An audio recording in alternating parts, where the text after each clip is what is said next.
All right, folks, let's do a one-year review of the Masterbuilt portable charcoal grill. A lot going on here, and some of you may say, hey, Tom, we know you get a lot of grills, and we're shocked to see that this one is still there after a year. Yeah, this thing has always intrigued me. Very interesting grill. There's not another one of these like this on the market. And I tell you what, we're going to go through it. I'm going to show you what, after a year, what still works, what I would change, and then we'll also see what's happened to the price in 1 year. Let's get started. All right, everybody wants to know price differences. So when I got this, it was on sale on Amazon. I paid $255, and that's with the cart. And now today it's $316 with the cart. So the price has gone up quite a bit. All right, let's start with the outside. What I like, what I dislike. The stand is very nice. If you watch my channel, you notice you never see it collapsed. This thing is a little bit of a learning curve, learning how to put the stand up and stand down. And I struggled with it the first time I did it. So I have opted, since I don't use it for the portability aspect of it, although I could use the room, so it'd be nice if I could hang it up on the wall, but it was kind of a pain in the butt to put stand up, but the stand is heavy duty. So yeah, I like that, I like it. I like the fact that it's like a, I don't think it's stainless, I think it's a polished aluminum, big solid tires on it. It's got a handle that when you are taking it around, you can lift it by the handle, or it's got the handle like this when I'm using it in this mode. Also, this plugs in or it runs by batteries. And you can use a battery pack. I have used a battery pack. It runs a long time on a battery. But since I'm here in the garage, I usually just plug it in. If you're wondering about the orange color, I did paint it. You know that I painted my other Masterbuilt 1050 also. And if you're wondering why I was wearing a Char Griller shirt, folks, if you didn't know, Masterbuilt, Char Griller, and Kamado Joe are all owned by the same company. So nobody at Masterbuilt is going to be offended that I was wearing a Char Griller shirt, folks. So let's keep on going. All right, coming around to the back side, the vents work very nice. They have a screw right there that doesn't let them close all the way, and I think that's intentional. But I've, for the most part, the majority of the time I cook with them open, although today we're doing pizza, so I might have them closed. One of the mods I did was to replace the temp gauge they sell, and I put a true temp on there. And it's just as, because without it, there's nothing else here. You've got the control here that controls the blower, and that is thermostatically controlled, but there's no numbers on it saying 250 or 100 or even, you know, low, medium, or high or something like that. So you got to play around with this a little bit in order to dial things in. That's a little strange. I'd like to see some numbers on that.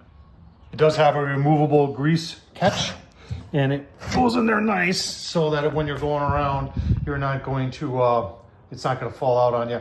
And the stops are pretty positive. I believe these are stainless steel for the lid itself. Let's take a look on the inside. All right, there's our stone. That's 11-inch stone, folks. I had to actually cut this down in order to make it fit. And then we are gonna do pizza on there. But let's take a look at some others. So this is, as you can tell, it's not been used. This is the stamped steel porcelain coated grate they give with it. And folks, you know, they do this because it's portable, so because of the weight, but I have opted for a cast iron. And I had one of these left over from a Camp Chef woodwind. They don't sell them anymore.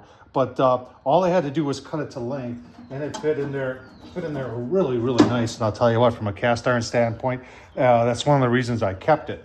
Let's keep on going here. So if you got the big brother, and that's why in the beginning here, I started calling this is just another, you know, it's just another gravity, because it works on the same premise, and it even has the same heat tube, that same style of heat tube that they have on the, here as I struggle to get it out, as they have on the bigger brother. And you see it is rusted quite a bit. It'd be nice if this was stainless steel. So this is 1 year of use. Your temp probe is over here, you know, directly away from the heat source. This covers where your grease goes, and I owe this grill a little bit of a cleaning. It ain't too bad. And you got to be careful with any grill, folks. You got to make sure that you're keeping it nice and clean so you don't get any grease fires.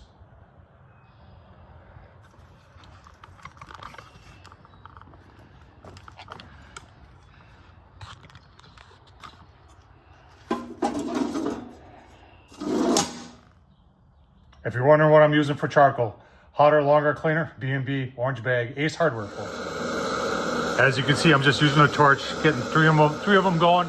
And then we're gonna let the blower do the rest. And obviously I'll fill it up with some more of the B&B. All right, charcoal's ready to go. I put a little chunks of wood in there, and we are just going to close this down. I'm gonna open up that lid, and we're just gonna get some heat. We're gonna get some heat on there, see how hot we can get that stone, and then get our pizza going. All right, about 10 minutes into it, and what I do, I'll show you the vents. I got the vents closed now, but when it's first starting up and you got all the white smoke fully open, so I want to get that smoke out of there and get things rolling. And I just want to show you how that fan does. Gotta unlock it here with the stone. You know, I mean, look at that. It gets hot. So if you're wondering how many briquettes are in there, there's about 10 to 12 briquettes in there. And you have a golden window on this because obviously 10 to 12 briquettes don't last long. But we're gonna go another 5 to 10. I'm probably going to poke them a little bit to get those briquettes down, see if I can get some more in there, get a good bed of coals in there, and then check the temp on the stone, and then we'll try, then we'll do a pizza. Cheese and pepperoni, folks. Let's get it on the Masterbuilt. Well, lid's reading a little over 450. Cook a pizza at that. Let's just, I want to see what this is reading right here. Okay.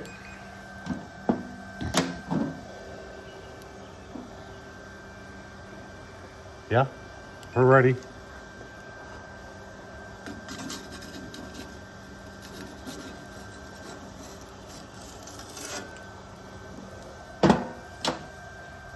Let's give it 5 minutes to take a look. All right, folks, I'm sorry. 4 minutes, I got to take a look. Oh, man, look at that. I don't know how the bottom's doing. Yeah, got a ways to go. Keep going, give you a look-see. All right, another 2 minutes. Oh, man, look at that. That is, I can tell just by the stiffness of it. Oh, yeah. Yeah, that's done. Taking that off. On the Masterbuilt portable charcoal grill. Pizza. Oh, let's take a taste test. Look at that crust. Perfect. Smoke on there. Oh, man. All right, the crust is actually perfect. I'll tell you what, my first time on the Masterbuilt portable charcoal grill. But after 1 year, thing's awesome. Does a lot of things. And we made pizza today. Homemade pizza. Very nice. Tom Horsman, YouTube, thumbs up, leave a comment. And as always, folks, thanks for watching.